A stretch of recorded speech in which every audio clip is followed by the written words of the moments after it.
Hi hello welcome back to our channel kannammaKattappa. So இன்றைக்கி நம்ம வீடியோவில் என்ன பார்க்க போகிறோன்னு பார்த்தீங்கன்னா, ஸ்டஃப்டு பன் எப்படி செய்கிறது, நம்ம வீட்டில் ரொம்ப சிம்பிளாக ரொம்ப ஈஸியாக எப்படி செய்யலாம் அப்படிங்கிறத அந்த வீடியோவில் நம்ம பார்க்க போகிறோம்.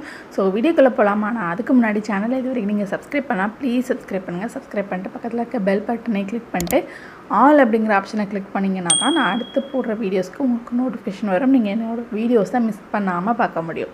ஸோ வாங்க இப்போ லேட் பண்ணாமல் வீடியோக்குள்ளே போகலாம். இப்போ நான் வந்துட்டு ஒரு கப்பில் கொஞ்சமாக பால் எடுத்து வச்சுருக்கேன். ஒரு 2 டேபிள் ஸ்பூன் பால் எடுத்து வச்சுருக்கேன். கொஞ்சம் வெதுவெதுப்பான பால் எடுத்துக்கோங்க, ஏன்னா நம்ம இதில் ஈஸ்ட்டு சேர்க்க போகிறோம். ஸோ நான் வந்துட்டு 1 ஸ்பூன் அளவுக்கு ஈஸ்ட்டு சேர்க்குறேன்.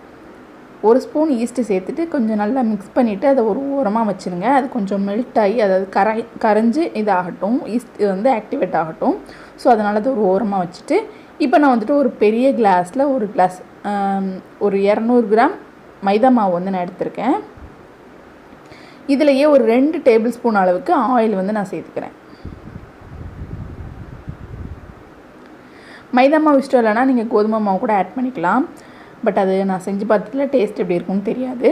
ஸோ இப்போ வந்துட்டு நம்ம மில்க் ஏற்கனவே ரெடி பண்ணி வச்சுருக்கோம். அந்த மில்க்கு அண்ட் அது கூடவே இதுக்கு தேவையான உப்பு கொஞ்சம் கம்மியாகவே சேர்த்துக்கோங்க. ஏன்னா எனக்கு உப்பு கொஞ்சம் அதிகமான மாதிரி ஃபீல் ஆச்சு. அதனால் நம்ம ஸ்வீட்டுக்கெலாம் எப்படி சேர்ப்போமோ அந்த மாதிரி நீங்கள் உப்பு சேர்த்துக்கோங்க. இப்போ இதில் கொஞ்சம் கொஞ்சமாக கையில் தண்ணி கொஞ்சம் கொஞ்சமாக தெளித்து விட்டு இதை நம்ம சப்பாத்தி மாவு மாதிரி குழச்சி எடுத்துக்கலாம். இப்போ பார்த்திங்கன்னா இது நல்லா பசைஞ்சு எடுத்தாச்சு. ஃபஸ்ட்டு கொஞ்சம் ஹார்டாக இருக்க மாதிரி தான் தெரியும். பட் இதை நம்ம ஏர்டைட் பாக்ஸ்லேயோ அல்லது இந்த மாதிரி க்ளீன் பேப்பர் போட்டு நல்லா ஒரு 1/2 hour ரெஸ்டிங் டைம் விட போகிறோம். ஸோ இப்போ பார்த்திங்கன்னா 1/2 hour ஆயிடுச்சு. இதுக்கப்புறம் பார்த்திங்கன்னா நல்லா அந்த ஹோலாக இருக்கும் இடையில. ஸோ இதை திருப்பியும் கொஞ்சம் லைட்டாக ப்ரெஸ் பண்ணி பசைஞ்சிட்டு கொஞ்சமாக ஆயில் ஸ்ப்ரெட் பண்ணிவிட்டு திருப்பியும் ஒரு 1/2 hour நம்ம ரெஸ்டிங் டைம் கொடுக்க போகிறோம். ஸோ அதுக்குள்ளே இது நல்லா சாஃப்டாயிரும். ஸோ இது ஒரு ஓரமாக இருக்கட்டும். அதுக்குள்ளே நம்ம ஸ்டஃபிங் ரெடி பண்ணலாம். நான் ஒரு 3 டேபிள் ஸ்பூன் அளவுக்கு சுகர் ஒரு பாத்திரத்தில் சேர்த்துருக்கேன். அது லைட்டாக மெல்ட் ஆக ஆரம்பிக்கும் போது அதில் கொஞ்சமாக அதில் ஹாஃப் அளவுக்கு, அதாவது 3 டேபிள் ஸ்பூன் எடுத்துருக்கேன். நான் 1.5 டேபிள் ஸ்பூன் அளவுக்கு தண்ணி சேர்த்துட்டு அது கொஞ்சம் மெல்ட் ஆனதுக்கப்புறமா இதில் இன்னும் கொஞ்சம் நான் பாலும் சேர்க்குறேன். உங்களுக்கு ஸ்டஃபிங் என்ன தேவையோ, உங்களுக்கு என்ன மாதிரி பிடிச்சிருக்கோ நீங்கள் அந்த மாதிரி ஆட் பண்ணிக்கலாம். நான் இதில் அது பாலும் சேர்த்து நல்லா மெல்ட் ஆனதுக்கப்புறமா இதில் கொஞ்சம் நட்ஸு நான் சேர்த்துருக்கேன். நீங்கள் தண்ணிக்கு பதிலாக பட்டர் ஆட் பண்ணிக்கலாம். அது செம்ம டேஸ்ட்டாக இருக்கும்.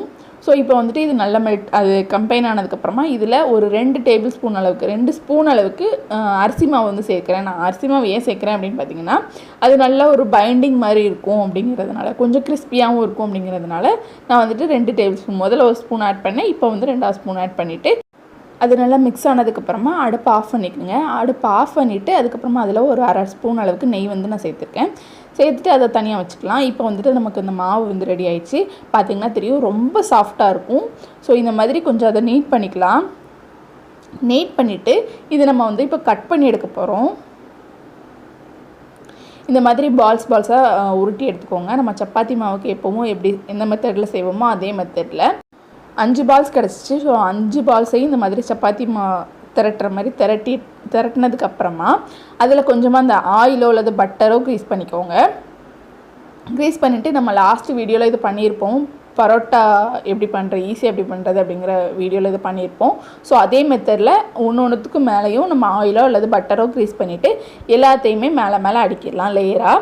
ஸோ இதை லைட்டாக இன்னும் கொஞ்சம் கூட ரொம்ப கனமாக இருக்கும்ல, ஸோ அதனால் இன்னும் கொஞ்சம் கூட தின்னாக பரத்திக்கலாம்.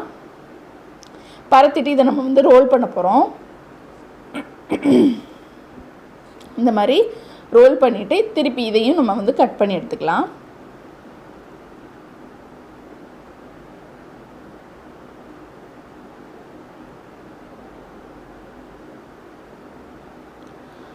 ஸோ இந்த மாதிரி கட் பண்ணதுக்கப்புறமா அதை லைட்டாக நம்ம பரோட்டாக்கு எந்த மெத்தடில் செய்வோமோ அதே மாதிரி லைட்டாக அந்த மாதிரி ஸ்ப்ரெட் பண்ணிவிட்டு அதுக்குள்ளே நம்ம ஸ்டஃபிங் வைக்க போகிறோம். இந்த ஸ்டஃபிங் இந்த மாதிரி வச்சுட்டு எட்ஜஸை லைட்டாக நீங்கள் ப்ரெஸ் பண்ணிங்கனாலே அது ஒட்டிக்கும். நீங்கள் தண்ணி பேஸ்ட்டை வச்சு நீங்கள் இது பண்ணணும்னு அவசியம் கிடையாது. ஸோ இந்த மாதிரி லைட்டாக ப்ரெஸ் பண்ணி விட்டிங்கன்னா அது ஒட்டிக்கும். ஸோ இது எல்லாத்தையுமே நான் இந்த மாதிரி ரெடி பண்ணி வச்சுருக்கேன். அது இடையில ஹோல் இருந்தால் கூட நமக்கு பிரச்சனை கிடையாது.